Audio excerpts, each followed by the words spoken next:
This is the day 2 of Indian polity for UPSC. तो Indian council act 1861 देखने वाले हैं। तो क्या इसका बैकग्राउंड था? तो एक अंडरस्टैंडिंग अगर लें इवेंट की, तो ये हुए थे आपके before the Indian council act 1816 जब पास किया गया था।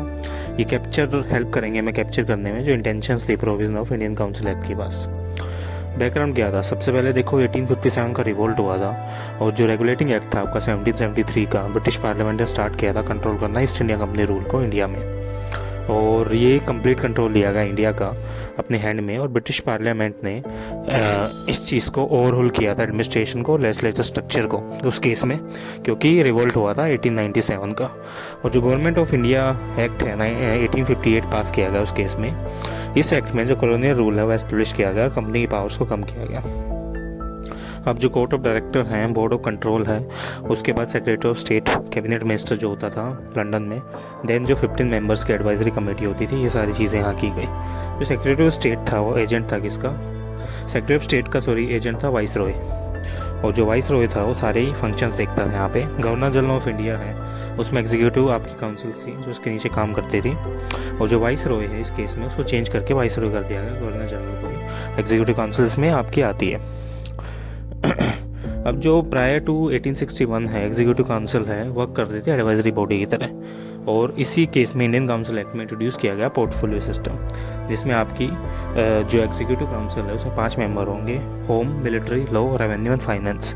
और जो पब्लिक वर्क है वो आपका एडिट किया गया 1874 में दूसरे पोर्टफोलियो में। इंडियन काउंसिल एक्ट 1861 ने इंट्रोड्यूस करता है power to issue the ordinance viceroy को। और जो एग्जीक्यूटिव काउंसिल है आपकी home, military, law, revenue, finance और पब्लिक वर्क्स के हिसाब से काम करती है। इसी केस में जो एग्जीक्यूटिव है आपकी गवर्नर जनरल की, और जो लेजिस्लेटिव काउंसिल है, chief justice of supreme court, other regulatory justice of supreme court, legislative functions एक मिनी पार्लियामेंट की तरह काम कर रहे थे। और इसके अंदर अलग अलग चीज़ें आते थे, बंगाल, मद्रास, बॉम्बे, आगरा एक्सेट्रा। 6 एग्जीक्यूटिव्स थे, 6 लेजिस्लेटिव काउंसिल थे, chief justice of supreme court थे, other regulatory justice of supreme court थे, बंगाल, मद्रास, बॉम्बे, आगरा प्रेसिडेंसी थी, और कमांडर ऑफ चीफ थे इन्हीं में। और जो सेंट्रल लेजिस्लेटर था, 6 एग्जीक्यूटिव थे इसमें वाइस रॉय के हिसाब से, और सुप्रीम कोर्ट और दूसरे रेगुलेटरी जस्टिस वहाँ देखा जाता था। एग्जीक्यूटिव वाइस रॉय को रिपोर्ट करते थे, और जो एडिशनल मेंबर्स थे, जो ऑफिशियल मेंबर्स थे, उनको मेजोरिटी थी जो कॉन्स्टिट्यूट करते थे आपके। और जो नॉन ऑफिशियल्स थे वो 3 इंडियन होते थे यहाँ पे बेसिकली। अब जो लेजिस्लेटिव काउंसिल मिनी पार्लियामेंट की तरह काम करती थी, एडिशनल मेंबर ऑफिशियल मेंबर थे जो कंस्टिट्यूट करते थे majority, non official Raja of Banaras, Maharaja Patiala, sir Dinkar Rao. अब जो डिस्कशन थे रिलेटेड टू फाइनेंस वो अलाउड नहीं थे इन लोगों को, और जो एडिशनल मेंबर्स थे वो अलाउड भी नहीं कर सकते थे कि आप क्वेश्चन कर सको एग्जीक्यूटिव काउंसिल मेंबर्स को। इंडियंस को अलाउ था ही नहीं ये चीज़। जो प्रोविंशियल लेजिस्लेशन थे आपकी Madras, Bombay, Bengal, NWFP, north west frontier और पंजाब, ये बेसिकली सेंट्रलाइज लॉ बनाए गए इंडिया में इनके लिए। और जो मिलिट्री है, रिलीजन है, फॉरेन अफेयर है, पब्लिक रेवेन्यू है, कोई भी बिल रिलेटेड होता था इन टॉपिक से तो वो एसेंट ऑफ वाइस रॉय के बाद ही पास होता था आपका। तो ये सारी चीज़ें यहाँ देखी गई, और यही सारे चेंजेस हैं जो इस हिसाब से किए गए आपके इंडियन काउंसिल एक्ट में जो था। और अभी क्या अलग अलग चीज़ें भी इसी चीज़ से शुरू होती हैं, और यही रीजंस थे जिनकी वजह से अलग अलग चीज़ें आई। अब नेक्स्ट क्या था आपका, जो इंडियन काउंसिल एक्ट 1892 पास किया गया, इसमें भी काफ़ी सारे चेंजेस किए गए आपके प्रेसिडेंसीज को लेके और बाकी चीज़ों को लेके, जो आपका अलग अलग तरीक़ों से इंडियन जो पार्लियामेंट थी उसको स्ट्रॉन्ग बना रहा था। जो अंडरस्टैंडिंग आप देखोगे इवेंट्स की वो ली जाती है आपकी 1892 से पहले जो पास किए गए थे, कैप्चर करेंगे इंटेंशंस देखने में।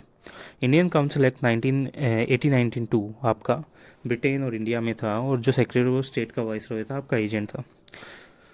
एडमिनिस्ट्रेशन था इंडियन काउंसिल एक्ट 1861 में इंट्रोड्यूस किया गया था power to issue the ordinance, जिसकी 6 मंथ की वैलिडिटी होती थी।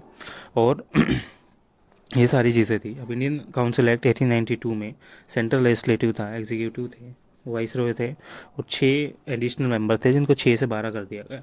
ऑफिशियल थे आपके, ऑफिशियल मेंबर हैं, उनकी मेजोरिटी थी यहाँ पे, नॉन ऑफिशियल थे। डिस्कशन से आपके फाइनेंशियल रिलेटेड अलाउड नहीं थे, और जो एडिशनल मेंबर्स हैं उनको क्वेश्चन करना भी अलाउड नहीं था।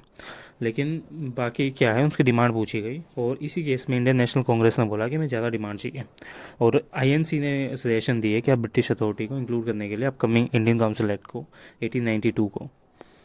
इसी तरह से जो आपके नंबर ऑफ मेंबर्स हैं इंडियन काउंसिल्स के इंक्रीज़ किए गए, यहाँ पे एडिशनल मेंबर्स को इलेक्टेड किया गया rather than nominated by viceroy, और INC को बेसिकली राइट दिए गए hold to discussion on the financial matters. उसी चीज़ से मिलिट्री एक्सपेंडिचर रिड्यूस कर दिया गया। आईसीएस एग्ज़ाम हेल्ड किया जाने वाला इंडिया में भी।